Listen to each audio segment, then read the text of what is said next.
اعوذ باللہ من الشیطان الرجیم بسم اللہ الرحمن الرحیم السلام علیکم ورحمۃ اللہ وبرکاتہ۔ شہ نشین بتشریف فرما مہمان مقرر علامہ توصیف رضا مصباحی صاحب، مولانا انوار احمد صاحب، مولانا سید مسعود حسین مستعیدی صاحب، خطیب شاہی مسجد مولانا احسن الحمومی صاحب، مولانا تراب قدیری صاحب، مولانا فضل اللہ قادری صاحب، جشن رحمت للعالمین صلی اللہ علیہ وسلم کے استقبالیہ کمیٹی کے صدر جناب جعفر حسین معراج صاحب، تمام اراکین استقبالیہ کمیٹی، تلنگانہ اور مہاراشٹرا سے تشریف لائے مجلس اتحاد المسلمین کے تمام صدر و معتمدین و اراکین، مجلس اتحاد المسلمین کے اراکین اسمبلی، اراکین بلدیہ، میری عزت دار ماں اور بہنوں، معزز حاضرین اکرام، عزیزان ملت اسلامیہ، مجلس اتحاد المسلمین کی جانب سے برسہ برس سے جلسے رحمت للعالمین صلی اللہ علیہ وسلم اور نعتیہ مشاعرے کا انعقاد عمل میں لایا جا رہا ہے۔ اس سال مجلس اتحاد المسلمین نے اپنے جلسے اور نعتیہ مشاعرے کو حسب روایت 4 دن پہلے جشن رحمت للعالمین صلی اللہ علیہ وسلم کا جلسہ اور نعتیہ مشاعرے کا انعقاد مجلس کرنے جا رہی ہے۔ آپ جانتے ہیں کہ مجلس اتحاد المسلمین نے یہ فیصلہ اس لیے لیا کیونکہ جس دن رات میں مجلس کا جلسہ تھا یا ہونے والا تھا، 27 تاریخ کو سپٹمبر کی، اور پھر 28 کو ہمارے ہندو بھائیوں کا تہوار ہے گنیش کا، اور پھر اسی دن میلاد کا جلوس بھی حیدرآباد میں بڑا فقید المثال جلوس نکلتا ہے۔ تو سب سے رائے مشورہ کر کے یہ فیصلہ لیا گیا کہ ہمارے لیے بہت ضروری ہے کہ ہم ہمارے شہر اور ہماری ریاست کے امن کو برقرار رکھیں، اور آپ تمام لوگ جانتے ہیں کہ 1.5-2 مہینے کے اندر ریاست تلنگانہ میں اسمبلی کے انتخابات بھی ہونے جا رہے ہیں۔ اسی لیے مجلس نے فیصلہ لیا کہ ہر حال میں امن کو برقرار رکھا جائے، کسی بھی قسم سے ایسی طاقتوں کو موقع نہ دیا جائے جو ہمارے ریاست تلنگانہ کے 9 سال کے امن کو کوئی بگاڑ سکے۔ اور یہ فیصلہ لیا گیا کہ آج جشن رحمت للعالمین صلی اللہ علیہ وسلم کا جلسہ ہوگا، اور انشاءاللہ کل نعتیہ مشاعرہ ہوگا۔ آپ نے یہ بھی سنا، جنید پاشا نے بتایا کہ 1 اکتوبر کے دن انشاءاللہ تعالی دوپہر 12 بجے میلاد کمیٹی کے زیر اہتمام میلاد جلوس کی شروعات مکہ مسجد سے کی جائے گی۔ میری آپ تمام سے ادباً گزارش ہے، غلامان مصطفیٰ سے، عاشقان مصطفیٰ صلی اللہ علیہ وسلم سے، کہ وہ 1 اکتوبر کے جلوس میں شرکت کریں، اور میری آپ سے یہ بھی گزارش ہے کہ ہم اپنے شہر کے اور اپنی ریاست کے امن کو برقرار رکھیں۔ عید میلاد النبی اور جشن رحمت للعالمین صلی اللہ علیہ وسلم تو صبح قیامت تک جاری اور ساری رہے گا انشاءاللہ۔ میرے عزیز دوستوں اور بزرگوں، ابھی مجھے مولانا انوار احمد صاحب بتا رہے تھے کہ 9 ربیع الاول کے تعلق سے بھی ایک قول ہے کہ 9 ربیع الاول کے دن رسول اللہ صلی اللہ علیہ وسلم کی بھی آمد ہوئی ہے۔ تو میں آپ تمام کو عید میلاد النبی کی مبارکباد بھی پیش کرتا ہوں، اور میرے عزیز دوستوں اور بزرگوں، علماء کرام نے ماہ ربیع الاول کی ایک بہت بڑی تصریح فرمائی اور یہ لکھا اور فرمایا کہ اس ماہ ربیع الاول کی ایک بہت بڑی فضیلت ہے اور اس کا مرتبہ ہے، بلکہ یہ بھی لکھا کہ اس ماہ مبارک کا مرتبہ ماہ رمضان سے بھی بڑھ کر ہے، اس لیے کہ رمضان کے مبارک مہینے میں اللہ سبحانہ و تعالیٰ نے قرآن کریم کو نازل کیا،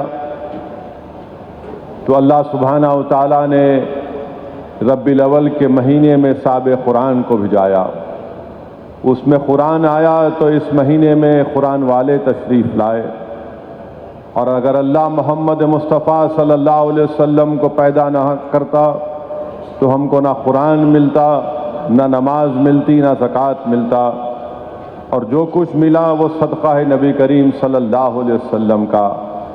بلکہ اگر محمد مصطفیٰ صلی اللہ علیہ وسلم نہ ہوتے تو کائنات کا ذرہ بھی معرض وجود میں نہیں آتا۔ حدیث قدسی ہے کہ اللہ سبحانہ و تعالیٰ فرماتا ہے کہ اے میرے محبوب، اگر آپ نہ ہوتے تو میں اپنی ربوبیت کا بھی اظہار نہیں کرتا۔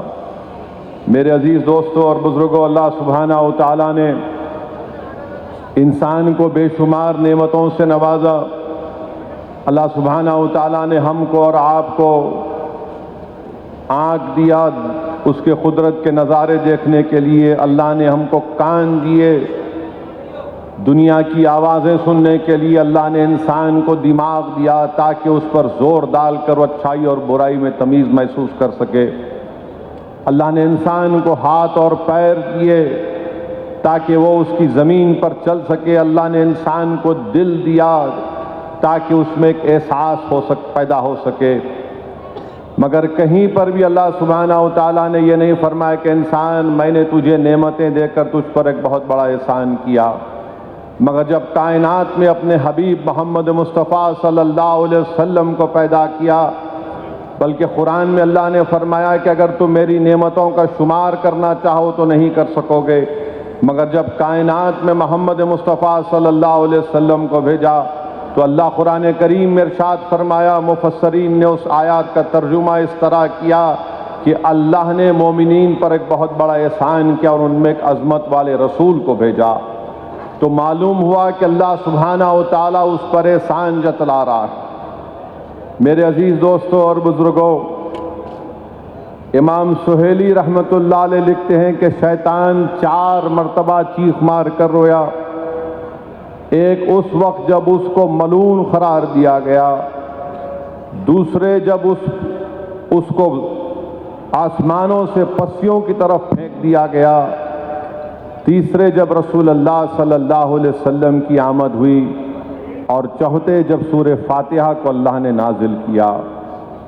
اکرمہ سے روایت ہے کہ شیطان نے جب دیکھا کہ جب رسول اللہ صلی اللہ علیہ وسلم کی آمد ہوئی تو آسمان سے تارے ٹوٹ کر گر رہے تھے، تو شیطان ملعون نے اپنے لشکریوں سے کہا کہ وہ آ گیا اس دنیا میں جو میرے نظام کو درہم برہم کر کے رکھ دے گا۔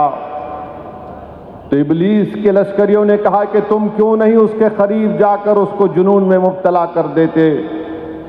جب وہ محمد مصطفیٰ صلی اللہ علیہ وسلم کے قریب جانے کی کوشش کیا تو حضرت جبرائیل نے اس کو ایسی لات ماری کہ وہ یمن میں جا کر گرا۔ میرے عزیز دوستوں اور بزرگوں، حضرت شاہ ولی اللہ محدث دہلوی اپنے والد شاہ عبد الرحیم کا واقعہ دور سمین میں لکھتے ہیں کہ شاہ عبد الرحیم ان کے والد کا واقعہ لکھتے ہیں کہ شاہ عبد الرحیم رحمۃ اللہ علیہ جب 11 ربیع الاول کی تاریخ ہوتی تو شاہ عبد الرحیم رحمۃ اللہ علیہ کھانا پکواتے اور غریبوں میں اس کو کھانا کھلاتے۔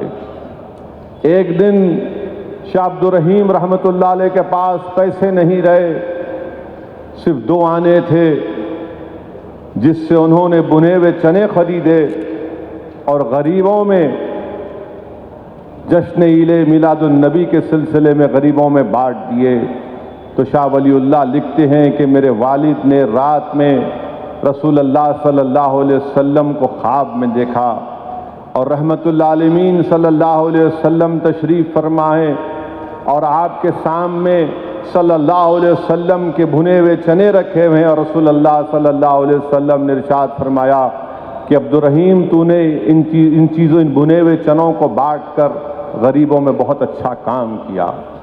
تو معلوم ہوا کہ رسول اللہ صلی اللہ علیہ وسلم کی آمد کا جشن منانا رسول اللہ صلی اللہ علیہ وسلم کی خوشی کا باعث بنتا ہے۔ بانی جامع نظامیہ کے پیر و مرشد حاجی امداد اللہ مہاجر مکی رحمت اللہ علیہ، انور اللہ شاہ فاروقی رحمت اللہ علیہ کے پیر و مرشد حاجی امداد اللہ مہاجر مکی رسالہ فیصلہ حفظ مسئلہ میں لکھتے ہیں کہ فقیر کا مشرب یہ ہے کہ وہ عید میلاد النبی کی تقریب میں شرکت کرتا ہے اور اس کو منعقد بھی کرتا ہے اور اس سے فیوز و برکات بھی حاصل کرتا ہے۔ تو میرے عزیز دوستوں اور بزرگوں، آج ہم تمام لوگ جشن رحمت اللہ عالمین کے سلسلے میں جمع ہوئے ہیں، اور قرآن کریم میں اللہ سبحانہ و تعالیٰ سورہ الحجر کی 71ویں آیات میں فرماتا ہے کہ محبوب ہم آپ کی زندگی کی قسم کھاتا ہے اللہ، اے محبوب آپ کی زندگی کی قسم۔ حضرت عباس لکھتے ہیں کہ اللہ سبحانہ و تعالیٰ نے رسول اللہ صلی اللہ علیہ وسلم سے ہٹ کر کسی کی بھی قسم نہیں کھائی، تو معلوم ہوا سب سے معزز اور مکرم ہے۔ میرے عزیز دوستوں اور بزرگوں، وہیں پر سورہ توبہ کی آیت نمبر 24 میں اللہ سبحانہ و تعالیٰ فرماتا ہے کہ میرے محبوب آپ فرما دیجئے، اللہ سبحانہ و تعالیٰ محمد مصطفیٰ صلی اللہ علیہ وسلم سے قرآن کریم میں ارشاد فرما رہے کہ محبوب آپ فرما دیجئے کہ اگر تمہارے باپ، تمہارے بیٹے، تمہارے بھائی، تمہاری دولت، وہ تجارت جس کا نقصان تمہیں ڈر ہوتا ہے، اور تمہارے آرام کے گھر اگر تمہیں اللہ اور اس کے رسول اور اللہ کے راہ میں جہاد کرنے سے روکتے ہیں تو تیار ہو جاؤ، اللہ تم پر عذاب بھی جائے گا اور اللہ نافرمانوں کی مدد نہیں کرتا۔ تو میرے عزیز دوستوں اور بزرگوں، رسول اللہ صلی اللہ علیہ وسلم کی سنت اور قرآن کو ماننا ضروری ہے، صرف زبان سے دعوے کر دینا کہ ہم ماننے والے ہیں یہ ناکافی ہوگا۔ تو میرے عزیز دوستوں اور بزرگوں، اسی لیے شاعر مشرق علامہ اقبال نے کیا خوب لکھا کہ مغز قرآن روح ایمان جان دین، مغز قرآن روح ایمان جان دین، ہست حب رحمت للعالمین۔ مانے قرآن کا مغز رسول اللہ صلی اللہ علیہ وسلم ہے، ایمان کی جان محمد مصطفیٰ صلی اللہ علیہ وسلم ہے، ایمان کی روح محمد مصطفیٰ صلی اللہ علیہ وسلم۔ اگر آپ اور ہم صحابہ کرام کی زندگیوں کا مطالعہ کریں گے، پڑھیں گے، تو معلوم ہوگا کہ صحابہ کرام نے اللہ کے رسول صلی اللہ علیہ وسلم کے عشق میں، محبت میں کتنی بڑی بڑی قربانیاں پیش کی۔ صحابہ کرام نے رسول اللہ صلی اللہ علیہ وسلم کی سنتوں سے کتنی محبت کی۔ جس چیز کو رسول اللہ صلی اللہ علیہ وسلم کا ہاتھ لگ جاتا، صحابہ کرام اس سے بھی محبت کرتے تھے۔ علماء کرام نے لکھا کہ مدینہ شریف میں حضرت عباس رضی اللہ تعالی عنہ کا گھر تھا، اور مسجد نبوی کے راستے میں حضرت عباس کا گھر تھا۔ تو حضرت عباس کے گھر پر ایک پرنالہ تھا، اور اس پرنالے سے کبھی پانی گرتا تھا تو لوگ مسجد کو جاتے تھے تو لوگوں پر پانی اچھلتا تھا۔ فاروق اعظم خلیفہ ہیں، ان کے پاس جا کر شکایت کی کہ حضرت عباس کے گھر مسجد نبوی کے راستے میں پڑتا ہے اور اس پرنالے سے پانی گرتا ہے۔ مسجد کو آتے ہیں نماز پڑھنے کے لیے مسجد نبوی کو، تو فاروق اعظم کے دور خلافت ہے، فاروق اعظم اپنے اونٹ پر گئے اور حضرت عباس کے گھر کے سامنے کھڑے ہو کر گھر والوں سے پوچھا کہ کیا حضرت عباس گھر میں ہیں؟ تو بتایا گیا نہیں ہے۔ تو فاروق اعظم نے کہا کہ گھر کے 4 کونیاں ہیں، کسی اور جگہ پر پرنالے کو لگا دیجئے، اس پرنالے سے تکلیف ہوتی ہے۔ اور فاروق اعظم نے اپنے ہاتھوں سے اس پرنالے کو نکال دیا۔ حضرت عباس جب واپس آئے تو ان کو بتایا گیا کہ آپ کے گھر کا پرنالہ ہٹا دیا گیا ہے۔ تو حضرت عباس نے کہا کہ عمر بن خطاب رضی اللہ تعالی عنہ نے اپنے ہاتھوں سے اس پرنالے کو ہٹایا ہے نا، وہی آ کر اپنے ہاتھ سے اس پرنالے کو لگائے گا۔ مسجد میں گئے، نماز ہوئی۔ اس کے بعد فاروق اعظم نے کہا حضرت عباس سے کہ آپ کے گھر کا پرنالہ کی وجہ سے پانی لوگوں پر گرتا تھا جو مسجد کو آتی ہیں۔ حضرت عباس نے کہا کہ میں بھی چاہتا تھا کہ اس کو نکال دوں، مگر میرے نہیں نکالنے کی ایک وجہ ہے۔ فاروق اعظم نے پوچھا وہ کیا؟ حضرت عباس نے فرمایا کہ جو پرنالہ جو تم اپنے ہاتھ سے نکالے ہو نا، اس کو محمد مصطفیٰ صلی اللہ علیہ وسلم نے اپنے ہاتھ مبارک سے نصب کیا تھا، میں اسی لیے نہیں نکالتا تھا اس کو۔ فاروق اعظم کی آنکھ میں آنسو آ گئے۔ حضرت عباس کا ہاتھ پکڑا اور آپ کے گھر تک لے کر گئے اور کہا کہ میں اونٹ پر بیٹھ کر اس پرنالے کو نکالا تھا، آپ میرے کھندے پر کھڑے ہو کر اس پرنالے کو لگائیے۔ میرے عزیز دوستوں اور بزرگوں، یہ محبت تھی رسول اللہ صلی اللہ علیہ وسلم سے، یہ محبت تھی۔ ایک کم سن صحابی تھے 12 سال کے، جن کا نام حضرت برہ بن مالک تھا۔ 12 سال کی عمر میں رسول اللہ صلی اللہ علیہ وسلم کا انتظار کرتے تھے مدینے میں، اور جیسے رسول اللہ صلی اللہ علیہ وسلم کو دیکھتے دوڑتے رسول اللہ صلی اللہ علیہ وسلم کے پاس اور آ کر عرض کرتے آقا کچھ کام ہے تو بتائیے، کچھ خدمت ہے تو بتائیے۔ تو محمد مصطفیٰ صلی اللہ علیہ وسلم حضرت برا کو کہتے یہاں جاؤ، یہ کام کرو، فلاں چیز لے کر آؤ، اور ان کے غیبانے میں رسول اللہ صلی اللہ علیہ وسلم حضرت طلحہ بن برہ بن مالک یا طلحہ روایتوں میں آیا ان کی تعریف کرتے۔ تو صحابہ کرام پوچھتے 12 سال کے کم سن بچے کے لیے آقا آپ اس کی اتنی تعریف کرتے ہیں؟ تو رسول اللہ صلی اللہ علیہ وسلم نے اس 12 سال کے صحابی کے جوش محبت کو دکھانے کے لیے ان سے کہتے ہیں کہ اے طلحہ جاؤ تمہارے باپ کا کام تمام کر دو۔ تو اٹھتے دوڑتے ہیں، ایک روایت میں آیا کہ شیر خدا حضرت علی کے گردن کی تلوار نکال کر دوڑتے ہیں کہ آقا کا حکم ہوا ہے۔ رسول اللہ صلی اللہ علیہ وسلم صحابیوں سے کہتے ہیں روکو اس بچے کو، روکو۔ صحابی ان کو روکتے ہیں۔ یہ رسول اللہ صلی اللہ علیہ وسلم دکھانا چاہ رہے تھے کہ 12 سال کے کم سن صحابی میں کتنی رسول اللہ صلی اللہ علیہ وسلم سے محبت ہے۔ وہ بیمار پڑ جاتے ہیں، اللہ کے رسول صلی اللہ علیہ وسلم حضرت طلحہ کے گھر کو دن میں 2 مرتبہ جاتے ہیں، ان کی عادت کرتے ہیں۔ ایک دن رسول اللہ صلی اللہ علیہ وسلم حضرت طلحہ کی پیشانی پر ہاتھ رکھ کر ان سے کہتے ہیں، بات کرتے ہیں، پھر ان کے والد کے کان میں کچھ بات کرتے ہیں اور رسول اللہ صلی اللہ علیہ وسلم روانہ ہو جاتے ہیں۔ یہ 12 سال کے کم سن صحابی اپنے والد سے پوچھتے ہیں کہ بتاؤ ابا، رحمت اللہ علیہ صلی اللہ علیہ وسلم نے آپ کو کان میں کیا کہا؟ ان کے والد کہتے ہیں کہ نہیں تم سے کوئی متعلق بات نہیں ہے۔ وہ کہتے ہیں نہیں ابا بتاؤ مجھے، رسول اللہ صلی اللہ علیہ وسلم نے مجھ سے نہیں کہا، آپ کے کان میں کہا۔ تو ان کے والد آنکھ میں آنسو لا کے کہتے ہیں کہ بیٹا اللہ کے رسول صلی اللہ علیہ وسلم نے مجھے بتایا کہ آج رات تو اس دنیا کو چھوڑ کر چلا جائے گا۔ تو یہ کم سن صحابی کا جوش محبت دیکھیے، وہ کہتے ہیں کہ ابا میری آخری وصیت سنو، آپ میری آخری وصیت سنو۔ آپ کو کہتا ہے کہ اگر میرا آج رات میں میرا انتقال ہو جائے گا تو آپ میرے انتقال کی خبر رسول اللہ صلی اللہ علیہ وسلم کو نہیں بتانا۔ ان کے والد پوچھتے ہیں کیوں نہیں بتانا؟ تو بولتے ابا مدینے کی گلیوں میں یہودیوں کے گھر ہیں.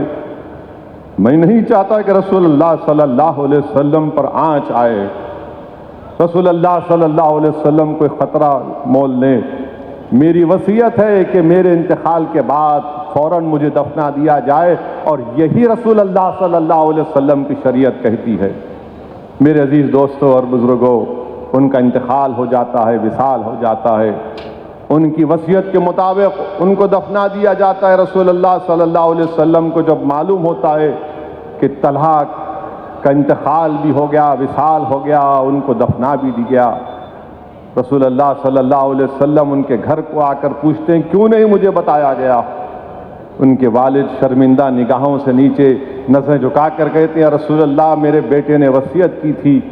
تو اللہ کے رسول صلی اللہ علیہ وسلم، دیکھیے آپ، رسول اللہ صلی اللہ علیہ وسلم حضرت طلحہ کی خبر پر جاتے ہیں. ساری دنیا گنبد خضرا کے مکین کے پاس جاتی ہے، اور آقا اپنے محبت کرنے کے والی کی خبر پر جا کر کہتے ہیں یا اللہ جب میرا طلحہ تجھ سے ملے گا تو اس سے مسکرا کر مل. رسول اللہ صلی اللہ علیہ وسلم دعا کرتے ہیں کہ اللہ جب میرا طلحہ تجھ سے ملے گا تو مسکرا کر مل. میرے عزیز دوستوں اور بزرگوں، صحابہ کرام کی زندگیوں کا مطالعہ کریں گے تو ایسے بے شمار واقعات ہم کو ملیں گے کہ کنز الایمان میں حدیث شریف آئی کہ اللہ کے رسول صلی اللہ علیہ وسلم خطبہ دے رہے ہیں، جمعے کا خطبہ دے رہے ہیں، اور خطبے کے دوران میں مسجد نبوی میں کسی شخص سے کہتے ہیں کہ بیٹھ جاؤ. جب یہ آواز مسجد نبوی سے باہر نکلتی ہے، حضرت مرثد رضی اللہ تعالیٰ عنہ گھر کے دروازے کی چوکھٹ پر ہیں، رحمت اللہ عالمین کی آواز کانوں میں آئی، گھر کے چوکھٹ پر بیٹھ گئے. حضرت زید مسجد کی گلی میں ہے، آواز آئی، بیٹھ گئے. حضرت انس بن مالک جوتوں کی جگہ کھڑے ہوئے ہیں، آواز آئی، بیٹھ جاؤ، بیٹھ گئے. جب نماز کے بعد رسول اللہ صلی اللہ علیہ وسلم نے پوچھا کہ زید بن حارثہ کہاں ہیں، انس بن مالک کہاں ہیں، حضرت مرثد کہاں ہیں، تو سب نے کہا رسول اللہ صلی اللہ علیہ وسلم آپ کا حکم، ہم بیٹھ گئے. اللہ کے رسول صلی اللہ علیہ وسلم نے فرمایا کہ میں نے تم کو نہیں، آپ سے نہیں کہا تھا، کسی اور سے کہا تھا. حضرت انس بن مالک نے کہا یا رسول اللہ صلی اللہ علیہ وسلم آپ نے نام لے کر نہیں کہا، آپ نے کہا بیٹھ جاؤ تو ہم بیٹھ گئے. یہ رسول اللہ صلی اللہ علیہ وسلم سے محبت ہے. کسی شاعر نے بڑا خوب کہا، لکھا، ہم نے کبھی خطرے پر غور نہ کیا، نہ کبھی دریا دیکھا، پر جہاں تیری جھلک دکھی ڈوب گئے. جہاں تیری جھلک دکھی ڈوب گئے. میرے عزیز دوستوں اور بزرگوں، حضرت ابو ذر غفاری رضی اللہ تعالیٰ عنہ رسول اللہ صلی اللہ علیہ وسلم کے پاس آ کر کلمہ پڑھتے ہیں، اور رسول اللہ صلی اللہ علیہ وسلم کلمہ پڑھنے کے بعد حضرت ابو ذر غفاری رضی اللہ تعالیٰ عنہ سے کہتے ہیں کہ ابو ذر آج کے بعد لوگ تمہیں تانا ماریں گے، لوگ تمہیں تانا ماریں گے، میرا نام لے کر تم ان تانوں کی فکر نہیں کرنا. حضرت ابو ذر غفاری رضی اللہ تعالیٰ عنہ وعدہ کرتے ہیں یا رسول اللہ صلی اللہ علیہ وسلم میں کفار کے تانوں کی فکر نہیں کروں گا. جب صحابی اس زمانے میں زید بن ارقم کے گھر میں نماز پڑھتے تھے تو نماز پڑھ کر نکلے تو وہاں پر صحابیوں نے کہا کہ ابو ذر اپنے ایمان کا اعلان مت کرنا ورنہ تمہیں کفاران قریش ماریں گے. حضرت ابو ذر غفاری نے کہا کہ مشورہ تو سنا مگر مانوں گا نہیں، مشورہ تو سن لیا مگر مانوں گا نہیں، کیونکہ میں نے رسول اللہ صلی اللہ علیہ وسلم کو وعدہ کر کے آیا تھا کہ جو تانے ماریں گے میں اس کی فکر نہیں کروں گا، میں مار کھاؤں گا مگر ارل اعلان کہوں گا کہ میں محمد مصطفیٰ کی غلامی کا طوق اپنے گلے میں ڈال چکا ہوں، اور میں اشہد ان لا الہ الا اللہ و اشہد ان محمد رسول اللہ کا اعلان کر چکا ہوں. میرے عزیز دوستوں اور بزرگوں، اگر آپ صحابہ کی زندگی کا مطالعہ کریں گے تو حضرت عبداللہ مزنی رضی اللہ تعالیٰ عنہ اسلام کو قبول کر لیے، مدینہ جانا چاہتے تھے، آپ کے چچا نے آپ کو پالا اور پوسا. جب رسول اللہ صلی اللہ علیہ وسلم ہجرت کر گئے، حضرت عبداللہ مزنی کو رہے نہیں گیا، اپنی ماں کے پاس جا کر کہے کہ اماں میں تیری قربانیوں کے تلے دبا ہوں، تو نے میرے پال پوسنے کے لیے تو نے شادی نہیں کی، مگر میں اپنے آقا سے دور نہیں رہ سکتا، مجھے مدینے جانے کی اجازت دیجیے۔ وہ اپنے چچا کے پاس جاتے جو مشرک تھے، اور ان سے جا کر ڈرتے ہوئے کہتے ہیں کہ میں مدینے کو جانا چاہتا ہوں۔ ان کے چچا غصے میں کہتے ہیں کہ کیوں جانا چاہتے؟ بولے میں رسول اللہ صلی اللہ علیہ وسلم کا غلام ہوں۔ تو چچا غضبناک اور کہا کہ سب دولت مجھے دے دے جو تیرے پاس ہے، میری ہے، حتیٰ کہ ان کے جسم سے کپڑے بھی اتاروا دیے۔ تو ماں نے ان کو اپنے ماں کے پاس جا کر بولے کہ اماں میں اس دنیا میں آیا تو میرے جسم پر کپڑے نہیں تھے، اب تو مجھے کپڑے دے۔ تو ماں نے خواتین کے کپڑے ان کو دیے، اس صحابی رسول کو، وہ کپڑے پہن کر مدینہ گئے، اور جب مدینہ شریف کو تشریف لائے تو اس وقت حکم یہ تھا کہ نماز کے دوران اونچا ذکر نہیں کر سکتے۔ حضرت عبداللہ مزنی فاروق اعظم کے موجود ہیں، نماز ہو رہی ہے، اونچا ذکر کر دیے، فاروق اعظم نے ان کو ڈانٹ دیا، وہ ڈر گئے۔ رسول اللہ صلی اللہ علیہ وسلم مسجد میں آئے اور بولے کہاں ہے میرا عبداللہ؟ ان کو بلایا گیا، جب رسول اللہ صلی اللہ علیہ وسلم کو دیکھے تو رونا شروع کر دیے۔ رسول اللہ صلی اللہ علیہ وسلم نے پوچھا کیوں رو رہے ہو؟ تو کہا رسول اللہ صلی اللہ علیہ وسلم آقا مجھ سے غلطی ہو گئی، میں نے زور زور سے ذکر کیا اور فاروق اعظم نے مجھے ڈانٹا۔ تو رسول اللہ صلی اللہ علیہ وسلم نے فاروق اعظم سے کہا کہ میرے عبداللہ کو تم نہیں ڈانٹنا کبھی بھی، تم نہیں جانتے اس کی قربانی کیا ہے۔ حضرت عبداللہ مزنی بیمار پڑ جاتی ہیں، وصال ہو جاتا ہے، انتقال ہو جاتا ہے۔ تو رسول اللہ صلی اللہ علیہ وسلم اپنے ہاتھوں سے ان کی قبر میں اتر کر ان کو اتارتے ہیں اور کہتے ہیں یا اللہ میں اس سے راضی تھا، تو بھی اس سے راضی ہو جا۔ میرے عزیز دوستوں اور بزرگوں، ایک صحابی تھے جن کا نام ابو خزیمہ رضی اللہ تعالیٰ عنہ تھا۔ واقعات میں آیا کہ اللہ کے رسول صلی اللہ علیہ وسلم نے ایک یہودی سے گھوڑا خریدا، قیمت طے ہو گئی، اور رسول اللہ صلی اللہ علیہ وسلم نے فرمایا کہ میں جا کر پیسے لے کر آؤں گا۔ تو اتنے میں تمام یہودی اس یہودی کو بول دیے تو نے سستے میں بیچ دیا محمد صلی اللہ علیہ وسلم کو۔ رسول اللہ صلی اللہ علیہ وسلم واپس آئے تو اس نے کہا کہ میں آپ کو نہیں بیچوں گا۔ رحمت اللہ علیہ صلی اللہ علیہ وسلم نے فرمایا کہ تم نے مجھ سے سودا کیا ہے اتنی قیمت پر؟ تو یہودی بولا کہ نہیں میں نے نہیں کیا، اگر کوئی ایک گواہ آ جائے گا تو میں آپ کو دے دوں گا، ایک گواہ۔ حضرت ابو خزیمہ رضی اللہ تعالیٰ نے ہاتھ اٹھا کر کہے کہ میں نے سنا رسول اللہ صلی اللہ علیہ وسلم نے سودا کیا تجھ سے، یہودی کو کہا۔ وہ خاموش ہو گیا۔ رسول اللہ صلی اللہ علیہ وسلم نے حضرت بلال سے کہا کہ قیمت لو اور اس یہودی کو دو اور گھوڑے کو گھر کو لے کر جاؤ۔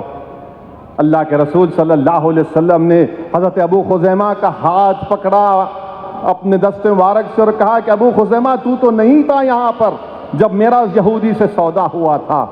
حضرت ابو خزیمہ رضی اللہ تعالیٰ عنہ رسول اللہ صلی اللہ علیہ وسلم کے چہرے انور کو دیکھتے ہیں، خوب دیکھتے ہیں، اور آنکھ میں آنسو آ جاتی ہیں اور کہتے ہیں یا رسول اللہ صلی اللہ علیہ وسلم ہم تو اللہ کو بھی نہیں جانتے تھے، آپ نے کہا اللہ ہے تو ہم نے کہا ہے۔ یا رسول اللہ صلی اللہ علیہ وسلم آپ نے کہا یہ اللہ کی کتاب ہے پڑھو تو ہم پڑھے۔ یا رسول اللہ صلی اللہ علیہ وسلم آپ نے کہا زمین و آسمان کا بنانے والا اللہ ہے تو ہم نے مانا۔ یا رسول اللہ صلی اللہ علیہ وسلم آپ نے کہا سجدہ کرو تو ہم نے سجدہ کیا۔ یا رسول اللہ صلی اللہ علیہ وسلم آپ نے کہا رمضان میں روزہ رکھو تو ہم نے روزہ رکھا۔ اور ایک گھوڑے کے لیے رسول اللہ صلی اللہ علیہ وسلم میں گواہی نہیں دے سکتا، تو رسول اللہ صلی اللہ علیہ وسلم نے حضرت خزیمہ کا ہاتھ اٹھا کر کہا کہ جب کبھی بھی کسی کو گواہی دینے کی ضرورت پڑے گی تو اسلام میں 2 گواہی دینا پڑتا۔ آقا نے فرمایا کہ ابو خزیمہ کی ایک گواہی کافی ہے۔ حضرت ابو خزیمہ رضی اللہ تعالی عنہ کی ایک گواہی کافی ہے۔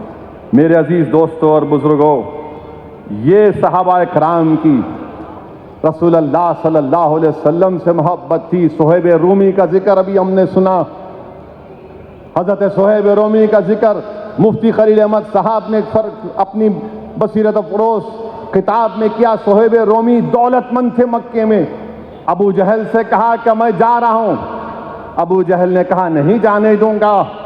صہیب رومی رضی اللہ تعالیٰ نے کہا کہ اگر تو روکے گا تو تلوار نیزے سے مقابلہ ہوگا، چل میرے سے سودا کر لے۔ بولے کیا سودا ہے؟ بولے میری ساری دولت تو لے لے، مجھے مدینے کو جانے دے۔ ساری دولت دے دیے اس شیطان کو، اور مدینہ شریف کو جب گئے تو اللہ کے رسول صلی اللہ علیہ وسلم نے ارشاد فرمایا کہ صہیب رومی تم نے پوری دولت دے کر اللہ اس کے رسول کی خوشنودی حاصل کی، اور آقا نے کیا فرمایا؟ مگر تم نے سودا سستا کیا، مگر تم نے سودا سستا کیا۔ میں کہیں پر پڑھا کہ محبوب الہی نظام الدین اولیاء کے ایک مرید آپ کے پاس ملنے آئے، تو نظام الدین اولیاء محبوب الہی سے کہا کہ حضرت کچھ دے دیجیے آپ کا تبرک۔ تو نظام الدین اولیاء نے کہا یہ میری جوتی ہے، رکھ لے۔ جب وہ نظام الدین اولیاء محبوب الہی کے جوتی رکھ کر جا رہا تھا، راستے میں امیر خسرو سے ملاقات ہو گئی، راستے میں امیر خسرو سے ملاقات ہو گئی رحمت اللہ علیہ سے۔ وہ عاشق نظام الدین اولیاء تھے، اس کو کہا رک رک رک۔ اس نے کہا کیوں روکنے کو کہہ رہے ہو؟ امیر خسرو نے کہا کہ تیرے پاس سے میرے پیر مرشد کی خوشبو آ رہی ہے۔ اس نے کہا کہ نہیں۔ بولے نہیں، بتا سچائی کیا ہے؟ اس نے کہا کہ میں محبوب الہی نظام الدین اولیاء کے پاس گیا اور ان کی جوتیاں میرے پاس ہیں۔ امیر خسرو نے کہا کہ لا دے دے مجھے۔ بولا کہ نہیں دوں گا۔ بول کتنی قیمت لگائے گا؟ میں تجھے 2 لاکھ دینار دوں گا۔ غریب تھا، بولے 2 لاکھ دینار؟ بولے ہاں۔ 2 لاکھ دینار دیے، اپنے پیر و مرشد محبوب الہی کے ان جوتیوں کو لیا، اپنے دونوں سر کے بازو ایک کو یہاں رکھا ایک یہاں رکھا، اور اس پر امامہ باندھ کر محبوب الہی کے خانقاہ میں گئے۔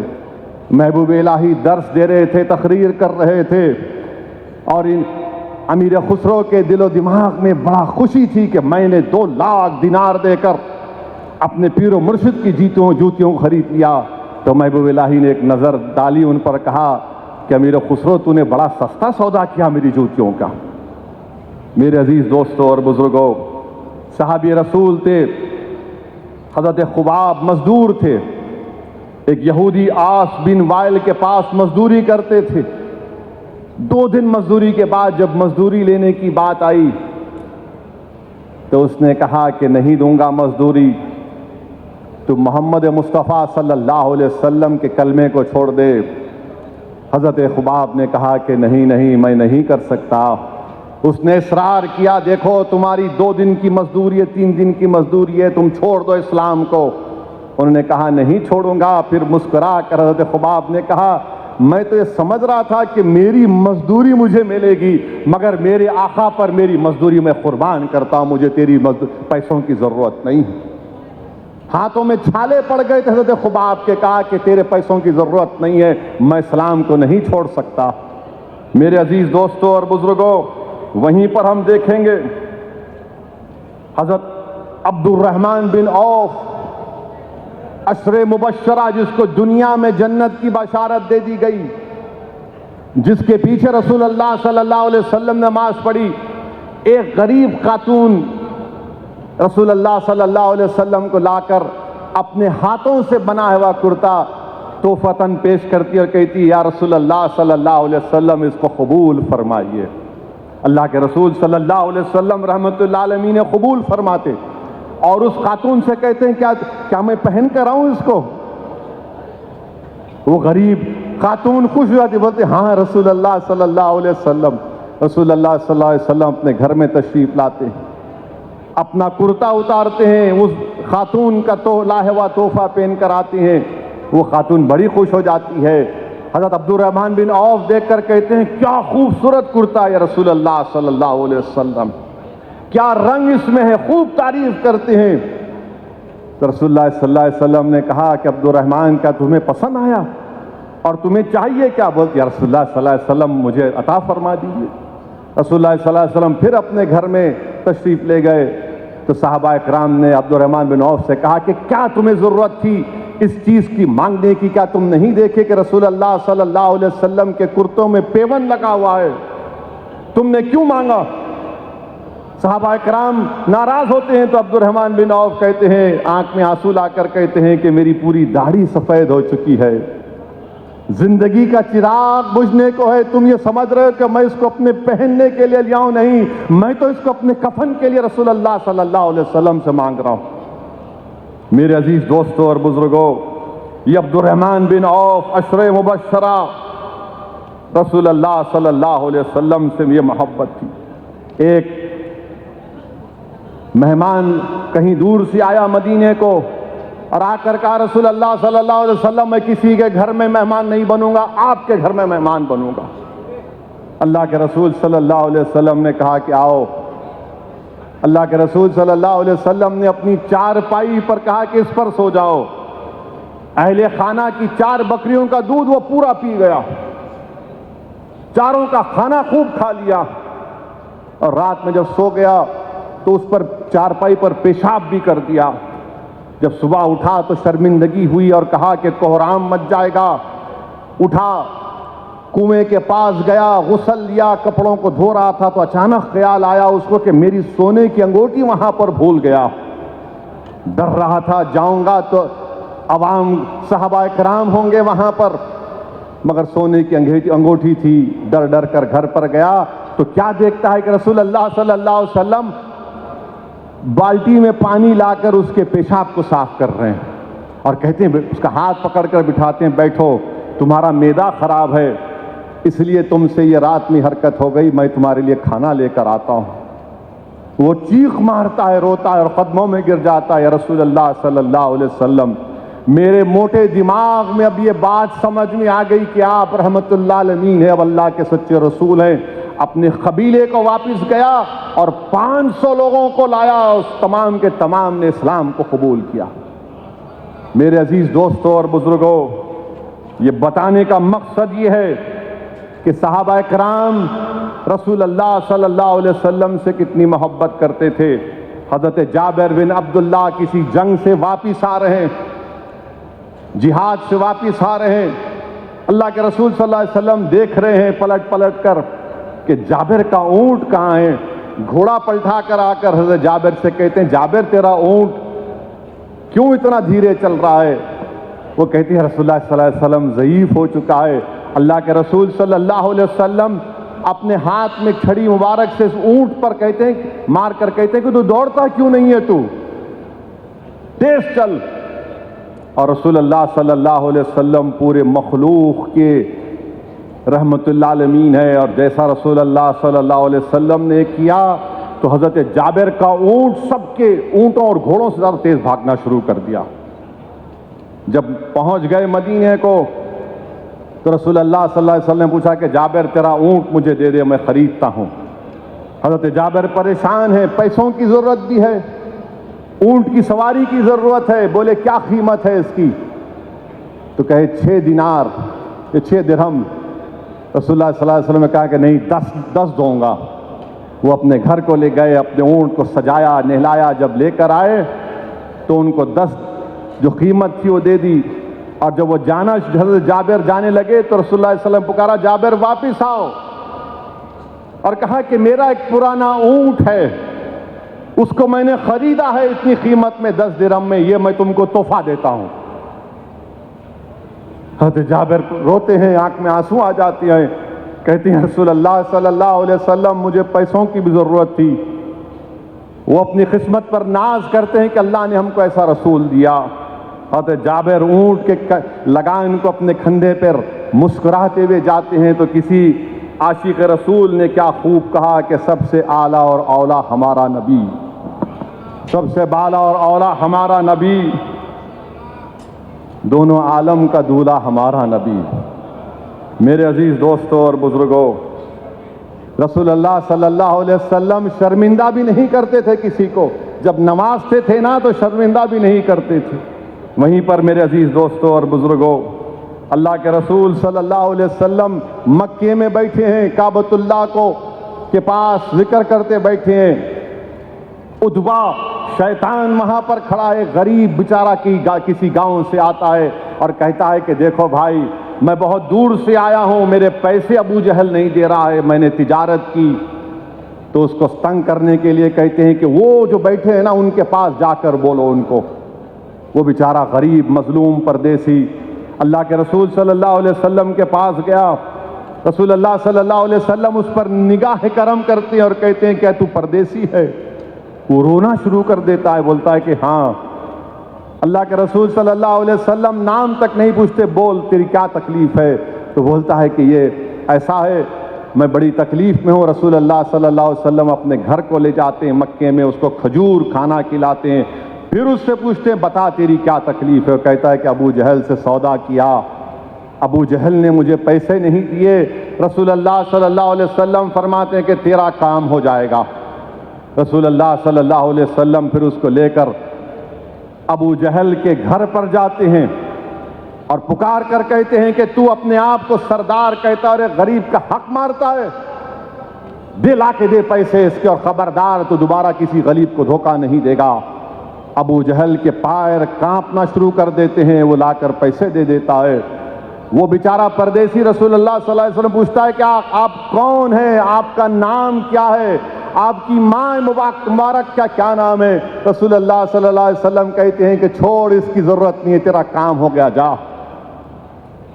یہ امیہ کا ایک جاسوس دیکھ رہا تھا، اس پردیسی کے قریب آ کر کہا کہ دیکھ، یہ رسول اللہ صلی اللہ علیہ وسلم کا نام لیے بغیر کہا معاذ اللہ کہ یہ جادو کرتے ہیں، یہ سچ نہیں ہے۔ اس پردیسی نے پکار کر کہا کہ اگر یہ سچ نہیں ہے تو دنیا میں کوئی سچ نہیں ہے۔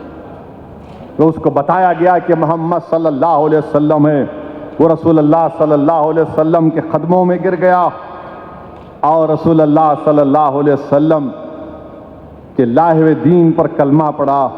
میرے عزیز دوستوں اور بزرگوں، یہ بتانے کا مقصد یہ ہے نوجوانوں تم کو کہ تمہارے دل و دماغ میں صحابہ کا نام نہیں ہے، تمہارے دل و دماغ میں فحش گانے پیدا ہو چکے ہیں، تمہارے دل و دماغ میں تمہاری زبانوں پر یہ بیکار غلیظ گناہگار یہ لوگ جو پردے پر ناچتے ہیں ان کا نام تمہیں معلوم، تمہیں ان کا نام نہیں معلوم جن کی بدولت تم کو دین ملا ہے۔ تم یہ سمجھ رہے کہ اسلام تم کو بادشاہوں کے محل سے ملا، تم غلط سمجھ رہے ہو۔ اگر تم سمجھ رہے کہ اسلام تم کو شیش محل سے ملا، تم غلط سمجھ رہے ہو۔ تم اگر سمجھ رہے کہ اسلام تم کو یہ پبلک گارڈن یا کوئی ہریالی پر چل کر ملا، نہیں ملا۔ تم کو اسلام ملا ہے تو ان صحابہ اکرام سے ملا ہے، تم کو اسلام ملا ہے تو بدر حنین سے ملا ہے، تم کو اسلام ملا ہے تو موطا سے ملا ہے، احد کی سرزمین سے ملا ہے تم کو اسلام ملا ہے تو امام حسین کی شہادت سے ملا ہے۔ اسلام تم کو ایسے نہیں ملا۔ کیا تم بھول گئے میرے عزیز دوستوں اور بزرگوں کہ حضرت خبیب بن عدی، حضرت عاصم اور حضرت زید دسانہ کی قربانی کو دھوکہ دے کر ان کو بلایا گیا کہ اسلام کی دعوت دو۔ احد کے بعد کفاروں نے طے کر لیا تھا، ایک عورت کا نام تھا، اس کا نام سلافہ تھا، اس نے قسم کھائی تھی کہ جس نے میرے 2 بیٹوں کو مارا حضرت عاصم کو میں مار کر ان کی کھوپڑی میں شراب ڈال کر پیوں گی۔ 200 لوگ 6 لوگوں کو گھیر لیے۔ حضرت عاصم نے کہا رضی اللہ تعالی عنہ نے کہ ہم سے دھوکہ ہوا، آپ نے نیزے سے مقابلہ کیا، آپ نے کہا کہ میں کفاروں کی محروس نہیں رہوں گا، پھر تلوار سے مقابلہ کیا، پھر تیروں سے مقابلہ کیا، اور جب شہادت کے قریب تھے تو اللہ سے دعا کی، یا اللہ میری اس قربانی کو میرے آقا محمد مصطفیٰ صلی اللہ علیہ وسلم تک پہنچا دینا۔ اور اللہ سے دعا کی حضرت عاصم نے کہ یا اللہ میں تیری راہ میں اپنی گردن کو کٹا رہا ہوں، میرے سر کی لاز رکھ لے یا اللہ۔ حضرت عاصم شہید ہو گئے تو کفار نے سوچا کہ اب ان کی گردن کاٹ کر اس سفیلہ خاتون کو دے دیں گے، تو اللہ نے شہد کی مکھیوں کے گھول کو بجایا، جھول کو بجایا، وہ ان کی لاش کو گھیر لیے۔ تو کفار نے فیصلہ کیا کہ صبح میں ان کا سر کاٹا جائے گا۔ رات میں بارش ہوئی اور اس بارش نے حضرت عاصم کی لاش کو بہا کر لے کر چلے گئے۔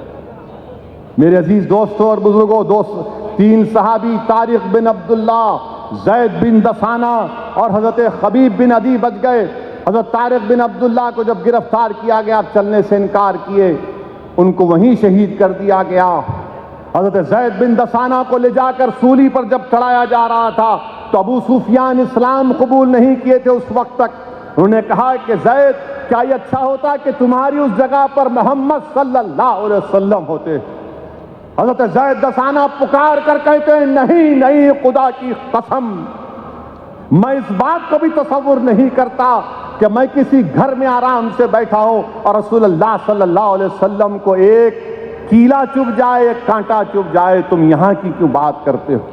ابو سفیان پکار کر کہتے ہیں، یہ کیسی محبت ہے جو محمد صلی اللہ علیہ وسلم سے صحابہ کرام کرتے ہیں۔ زید بن دسانہ سولی پر چڑھ گئے۔ نوجوانوں، ان سے اسلام ملا ہم کو، سگریٹ پینے سے، ناچ گانے کے فاحش گفتگو سننے سے اسلام نہیں ملا۔ زید بن دسانہ کے سولی چڑھنے سے تم کو ہم کو اسلام ملا۔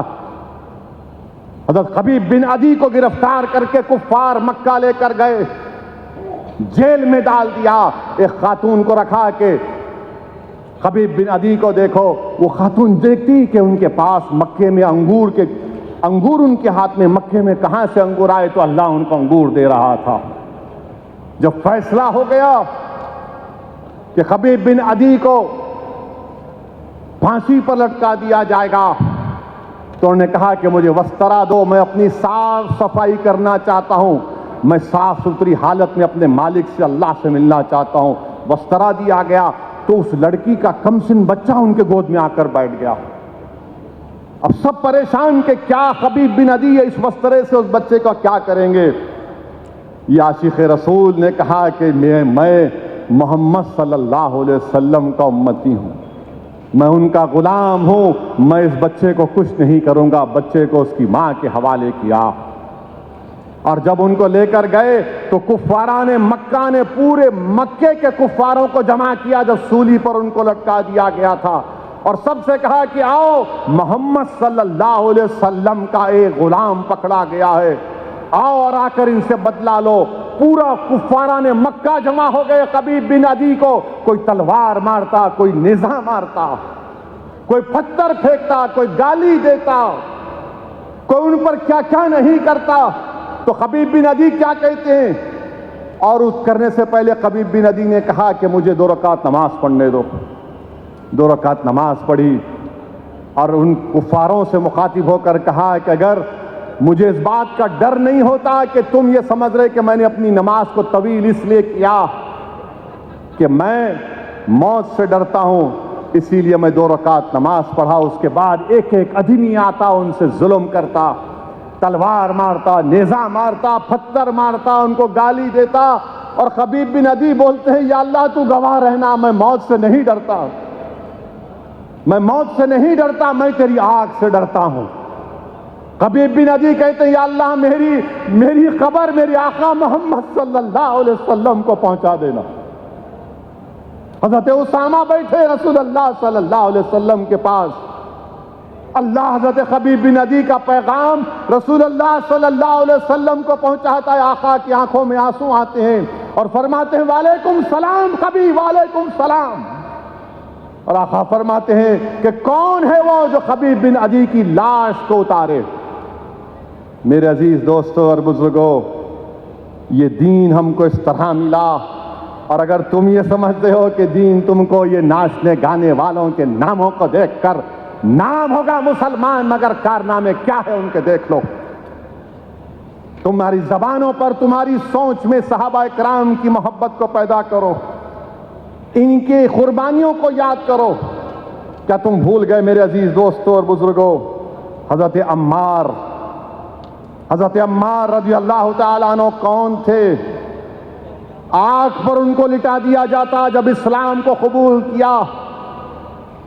آنکھ پر رسول اللہ صلی اللہ علیہ وسلم مکے میں جا رہے، حضرت عمار پکارتے، یا رسول اللہ مجھے آنکھ پر لٹا کر جلایا جا رہا ہے۔ اللہ کے رسول صلی اللہ علیہ وسلم آگ کو حکم فرماتے ہیں، آگ تو ٹھنڈی ہو جا، رحم والی ہو جا، جس طرح تو حضرت ابراہیم پر ٹھنڈی ہوئی تھی۔ اور جب حضرت عمار رضی اللہ تعالیٰ عنہ کی تکلیف ختم ہوتی ہے، رسول اللہ صلی اللہ علیہ وسلم حضرت عمار کی پشت پر ہاتھ رکھ کر اپنا دست مبارک اس پر رکھتے ہیں اور پھر بڑے اطمینان کے ساتھ عمار سے کہتے کہ عمار تو طیب بھی ہے اور مطیب بھی ہے، یعنی تو پاکیزہ بھی اور خوشبودار بھی ہے۔ اسلام تم کو ہم کو ایسے ملا کہ حضرت عمار کو آگ پر لٹا دیا جاتا تھا، اور پھر میرے عزیز دوستوں اور بزرگوں، حضرت خباب کے پیٹھ پر فاروق اعظم نے سفید دھبے دیکھے بہت سے، پوچھا حضرت خباب سے کیا ہے یہ؟ تو نے کہا کہ عمر یہ اس وقت کی نشانی ہے جب تم تلوار ہاتھ میں لیے رسول اللہ صلی اللہ علیہ وسلم کے خلاف نکلے تھے۔ ہم اسلام کے لیے، اس اسلام کی عظمت کے لیے کفاروں کے خلاف رسول اللہ صلی اللہ علیہ وسلم کے عشق میں مجھے آگ پر لٹا دیا جاتا تھا تو میرے جسم کی چربی پگھل جاتی تھی، میں گھنٹوں بے ہوش ہو رہتا تھا، اور جب بے ہوش ہو کر اٹھتا تھا تو میرے زبان سے نکلتا تھا لا الہ الا اللہ محمد رسول اللہ۔ فاروق اعظم کہتے ہیں کہ اٹھاؤ تمہارا کرتا اٹھاؤ، میں تمہارے ان سفید دھبوں کی زیارت کرنا چاہتا ہوں۔ میرے نوجوانوں، دین ایسے ملا، دین ایسے ملا، اور یہ تم کو اس لیے بتا رہا ہوں، یہ تم کو اس لیے بتا رہا ہوں کہ وطن عزیز میں کوئی دن نہیں جاتا جب مسلمانوں پر ظلم کیا جاتا۔ کبھی کسی کو جنید نصیر کو اٹھا کر زندہ جلا دیا گیا، راجستھان سے جنید اور نصیر کو اٹھا کر زندہ جلا دیا گیا، جس طرح حضرت عمار اور خباب نے اپنی قربانیاں پیش کی، جنید اور نصیر کو زندہ جلا دیا گیا۔ یاد رکھو میرے عزیز دوستوں اور بزرگوں، تم ڈرنا نہیں کبھی ظالموں کے ظلم سے۔ جس دن تم ڈر جاؤ گے تو پھر نقصان ہمارا ہوگا۔ میرے عزیز دوستوں اور بزرگوں، ہم جانتے ہیں کہ وطن عزیز میں ہم نے یہ بھی دیکھا کہ ٹرین میں ایک شخص نے، جس کا نام چیتن چودھری ہے، وردی میں ہے، چیتن چودھری نے ٹیکا رام مینا کو گولی ماری اور 3 مسلمانوں کو شہید کیا، اس لیے کہ ان کو اسلام کے ماننے والے تھے، اور ایک مسلم خواتین کے برقعے کو دیکھ کر کہا کہ نعرہ لگاؤ جے ماتا کا۔ اور جب اس چیتن چودھری نے قتل کر دیا مسلمانوں کو، اور کیا بول کر کہا چیتن چودھری نے کہ دیش میں رہنا ہے تو مودی اور یوگی کا ساتھ دینا ہے۔ کیا تم نے نہیں دیکھا نوجوانوں کہ حیدرآباد یہی بازار گھاٹ کا سیف الدین کو گولی ماری تھی، اور سیف الدین اس کے لاشوں کے، اس کے پیروں کے پاس تڑپ رہا ہے، اپنی زندگی کی آخری سانسیں لے رہا ہے، اور یہ کہہ رہا ہے کہ اگر دیش میں رہنا ہے تو مودی اور یوگی کو ووٹ دینا ہے۔ تو میں چیتن چودھری، جو آج ایسے ہزاروں کی تعداد میں ہو سکتے ہمارے وطن عزیز میں، ہمارے دیش میں، میں ان کو پیغام دے رہا ہوں کہ تمہاری گولیاں ختم ہو جائیں گی، مگر تو جو بول رہا ہم نہیں کریں گے انشاءاللہ۔ ہم موت کو اپنا لیں گے مگر تیرے ظلم کے سامنے سر نہیں جھکائیں گے۔ ایسے جتنے چیتن چودھریاں ہیں جو چھپے ہوئے ہیں، تم یاد رکھو تم میری دین کو نہیں جانتے، تم میرے رسول صلی اللہ علیہ وسلم سے محبت کو نہیں جانتے۔ ہم دنیا میں آئے ہیں تو آقا کا نام بلند کرنے آئے ہیں، ہم اپنی زبانوں سے کسی غیر کا نام نہیں لیں گے۔ اگر تم یہ سمجھتے ہو کہ تمہاری گولیوں کے ڈر سے، تمہارے ظلم کی ڈر سے، تمہاری طاقت کی ڈر سے ہم دین کا سودا کر لیں گے، نہیں کریں گے چیتن چودھری دنیا کے۔ ہم مسلمان پیدا ہوئے، باعزت مسلمان ہمارے وطن عزیز میں رہیں گے، اور انشاءاللہ تعالی ہمارا خاتمہ ایمان پر ہوگا۔ ہم دنیا میں رہیں گے تو رسول اللہ صلی اللہ علیہ وسلم کا نعرہ بلند کریں گے کہ یا رسول اللہ صلی اللہ علیہ وسلم کا نعرہ لگائیں گے، کیونکہ ہمارا ایمان یہ ہے کہ جب حشر کا میدان ہوگا تو کوئی اپنی اعمال سے جنت میں نہیں جائے گا، اگر جائے گا تو آقا کی شفاعت سے جائے گا۔ کوئی جائے گا تو آقا کی شفاعت سے جائے گا۔ اسد الدین اویسی کو اپنے کسی عمل پر بھروسہ نہیں ہے، اس بات پر بھروسہ ہے کہ اللہ کے رسول صلی اللہ علیہ وسلم مجھ جیسے گناہگار کی لاج رکھ لیں گے۔ ہم اپنی جانوں کا سودا کریں گے، اپنی اولاد کا سودا کریں گے، اپنی دولت کو ٹھکرا دیں گے، مگر اسلام، اللہ اس کے رسول کے راستے میں کبھی آنے نہیں دیں گے ہماری جانوں کو۔ میرے عزیز دوستوں اور بزرگوں، نوجوانوں، یہ تم سے اس لیے کہہ رہا ہوں تاکہ تم کو معلوم ہو جائے۔ آپ جانتے ہیں کہ سیف الدین کو شہید کیا گیا۔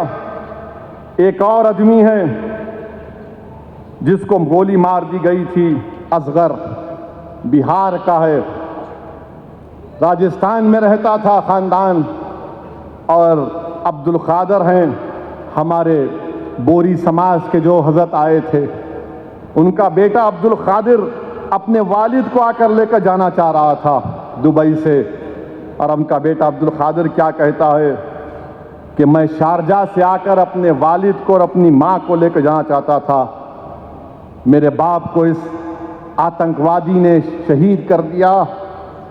اور مرنے والے کے بیٹے نے کہا کہ کسی نے مجھے فون کر کر بات نہیں کی سوائے حیدرآباد کے لوگوں کے اور مجلس کے قائدین کے۔ یہ شخص اصغر جو بہار کا ہے، کوئی نہیں بات کیا اس سے۔ یہاں حیدرآباد میں آپ کی مجلس ہے، حیدرآباد میں آپ کی طاقت ہے، حیدرآباد میں آپ کی شناخت ہے۔ نوجوانوں، اس جماعت کو اگر آج اللہ نے عزت سے نوازا تو اس میں تمہارے اسلاف کی، تمہارے بزرگوں کی قربانیاں شامل ہیں، اس میں آنسو ہیں، اس میں قربانیاں ہیں۔ آج وہ سیف الدین کو جب مارا گیا تو تلنگانہ واحد ریاست تھی جہاں پر مجلس کے مطالبے پر سیف الدین کی بیوہ کو ایکس گریشیا بھی دیا گیا، مجلس نے بھی دیا، نوکری دی حکومت نے، اور ایک 2 BHK کے گھر کا انتظام ان کے لیے کیا گیا۔ میرے عزیز دوستوں اور بزرگوں، نوجوانوں، تمہارے سامنے واقعات کو رکھ رہا ہوں۔ حفظ الرحمان آسام کا 25 سال کا، تھوڑا ذہنی توازن ٹھیک نہیں تھا تو اس کو پکڑ کر ماب لنچ کر دیا گیا کہ یہ گائے چور ہے۔ اور جب میں نے اس کے ویڈیو کو دیکھا، حفظ الرحمان 25 سال کا ویڈیو دیکھا، تو ویڈیو میں جب ظالموں نے اس کو مار رہے تھے، یہ شیطان کی اولاد ہے مارنے والے، تو حفظ الرحمان اماں ماں ماں کہہ کر پکار رہا تھا۔ لکڑیوں سے مار مار کر حفظ الرحمان کو قتل کر دیا گیا۔ حفظ الرحمان کا ایک 8 سال کا بچہ بھی ہے۔ 45 سال کا مجیب الحق دارانگ ڈسٹرکٹ آسام میں ایسا ہی مار مار کر پیٹ کر قتل کر دیا گیا۔ اتر پردیش سیتاپور ضلع میں عباس اور اس کی بیوی خمر النساء کو اس کے پڑوسیوں نے راڑوں سے مار کر قتل کر دیا۔ راجستھان الور میں وسیم کو مار مار کر ختم کر دیا گیا۔ گاڑی روکی اور گاڑی پر حملہ کر دیے۔ شمشاد انصاری جھارکھنڈ سکنی میں 45 سال کا، وہی الزام مار دیا۔ ظہیر الدین بہار کے سارن ڈسٹرکٹ میں گاڑی روکی، وہ گاڑی میں جانوروں کی ہڈیاں فیکٹری کو لے کر جاتا تھا، وہ ایک ضلع وہاں پر مار دیے۔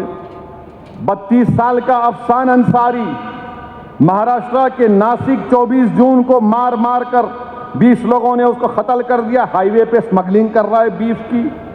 ناصر قریشی اس کو مار دیے۔ پھر لقمان سلیمان انصاری 23 سال کا مہاراشٹر میں راشٹریہ بجرنگ دل کے لوگوں نے یہ الزام لگایا کہ جانور لے کر جا رہا تھا مہاراشٹر میں، وہ دن میں 300 روپے کماتا تھا، بیوی ہے، 18 مہینے کی بیٹی ہے۔ لقمان سلیمان انصاری کو مار دیے۔ ستارہ ڈسٹرکٹ نور الحسن کو 31 سال کا سول انجینئر ہے، ستارہ ڈسٹرکٹ میں منصوبہ بند طریقے سے خود فیس بک پر کسی کا اکاؤنٹ ہیک کر کے غیر غلط لکھ دیے، جلوس لے کر آئے مسجد کے اندر گھس کر نور الحسن کو قتل کر دیے۔ میرے عزیز دوستوں اور بزرگوں، اب آپ بتائیے، میں جب بات کیا یہ قتل ہونے کے بعد وہاں کے ایس پی سے، میں نے کہا کیا ہو رہا ہے ایس پی صاحب؟ تو نے کہا نہیں ایسا فیس بک پر حملہ۔ کیا ثبوت ہے آپ کے پاس کہ فیس بک انہوں نے ڈالا؟ کیا آپ نے آئی پی ایڈریس دیکھا اس میں کس نے کیا؟ یہ ہیک بھی ہو سکتا ہے۔ بعد میں معلوم ہو رہا کہ کسی اور نے کیا، نور الحسن کی جان چلے گئی۔ اور نور الحسن کی بیوی کیا بولتی سنو نوجوانوں، وہ ہمیشہ کہتا تھا کہ زمین سے جڑے رہنا چاہیے انسان کو، ہمبل تھا، مخلص تھا، زمین سے جڑے رہنا چاہیے تھا، مگر آج نور الحسن زمین کے نیچے چلا گیا۔ نوجوانوں، اس کا باپ کہتا ہے کہ زندگی میں جینے کا کوئی مقصد نہیں رہا۔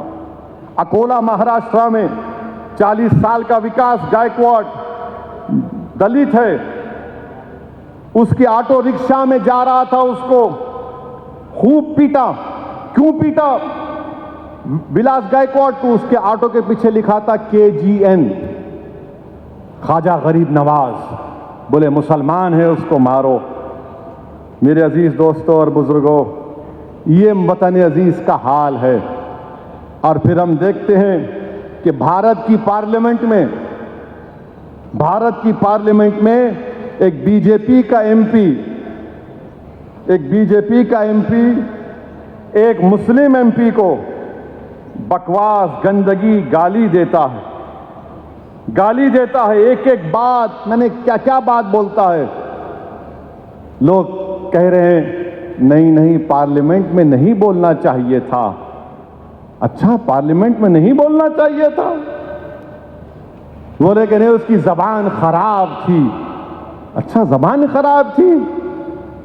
ارے یہ تو عوام کا نمائندہ ہے نا، تم نے اس کو ووٹ ڈالا۔ جب عوام اتنے لوگوں کو مار رہی ہے، جنید نصیر کو جلا رہی ہے، نوح میں گھروں کو 300-350 گھروں کو بغیر قانون کے ڈیو پروسیس کو فالو کیے گھروں کو توڑ دیے، دھرم سنسد میں گالیاں دی جاتی ہیں مسلمانوں کو، ریپ کی دھمکیاں دی جاتی ہیں، تو یہ تو تمہارا نمائندہ ہے۔ اس نے گالیاں دی، اچھی زبان استعمال نہیں کی۔ اس بی جے پی کے ایم پی نے، ارے وہ تو گوڈسے کی بات کر رہا تھا، وہ ناقابل قبول ہے۔ ہم تو روز سن رہے ہیں نا ان کو گالی۔ میں جانتا ہوں میری عمر 8-9 سال یا 10 سال کی تھی، ہمارا گھر حیدر گڑھے میں تھا، پرانا گھر، وہاں پر ہر کوئی RSS کے لوگ جب کوئی جلوس ہوتا تو ہمارے گھر کے پاس آ کر پکارتے صلاح الدین اویسی قبرستان یا پاکستان۔ میں اور اکبر، ہمارے ایک تایا وحید بھائی جو بڑے طاقتور تھے، ان کے ساتھ بیٹھتے تھے، وحید بھائی لکڑی لے کے بھاگتے، یہ 25-30 فیٹ چھوڑ کے بھاگتے۔ ہم سنے، میں سنا ہوں میرے کانوں سے، آج میرا بیٹا سن رہا ہے یہ۔ میں یہ سمجھا کہ شاید میری زندگی میں ختم ہو جائے گا، مگر میری اولاد سنے گی، آپ سنیں گے، بچے سن رہے ہیں۔ یاد رکھو میری اس بات کو، ایک دن آئے گا جب بھارت کی پارلیمنٹ میں کسی مسلمان کا موب لنچنگ ہو جائے گا۔ وہ دن دور نہیں ہے، اب وہ دن دور نہیں ہے، کیونکہ ہٹلر کی جب حکومت تھی تو ہٹلر کی حکومت میں لکھا جاتا تھا یہودیوں سے بچ کے رہو، یہ جرمنی کے لیے خطرہ ہے۔ آج یہودی لفظ کو نکال دو، مسلمان لکھ دو اس پر۔ ہمارے دیش کے وزیر اعظم کہاں گیا آپ کا سب کا ساتھ، سب کا وکاس، سب کا وشواس؟ ارے نریندر مودی جی، جو آپ کے ایم پی نے مسلمانوں کے بارے میں جو بکواس بکی ہے، میری آپ سے گزارش ہے کہ اس کا چیلنج کر کے آپ عرب ممالک کے اپنے حکمرانوں کو بھجا دو، یا حبیبی اس طرح کا ہم اس سے سلوک کرتے دیکھو مسلمانوں سے، بجاؤ۔ کیا نریندر موڈی اپنے ایم پی کی سپیچ کا عربی میں ٹرانسلیٹ کر کے محمد بن سلطان، محمد بن زید کو بھجائیں گے؟ آپ بھجائیں گے ان کو؟ بتاؤ دیش کے وزیر اعظم، کہ ترکی کے اردوغان کو بھجاؤ، دیکھو ہم اس طرح بھارت کی نئی بلڈنگ میں ہمارے پارٹی کا ایم پی نے مسلمانوں کو اس طرح کہا ہے۔ دیش کے وزیر اعظم کچھ نہیں بولیں گے. جنید نصیر مر گئے, وزیر اعظم منہ نہیں کھولتے. ٹرین میں 3 مسلمانوں کو نام پوچھ کر گولی مار دی گئی, وزیر اعظم کچھ نہیں بولیں گے. پیٹا جا رہا ہے, ستارہ میں مارا گیا, کچھ نہیں. ارے ستارہ میں تو جو بچہ شہید ہوا, ارے دیویندر فڈنویس تمہارے آدمی نے جلوس کو نکالا تھا. تم ہوم منسٹر رہ کر تمہارا آدمی ستارہ کی مسجد میں گھستا ہے ماپ کو لے کر. کیسے ہوم منسٹر ہو تم دیویندر فڈنویس؟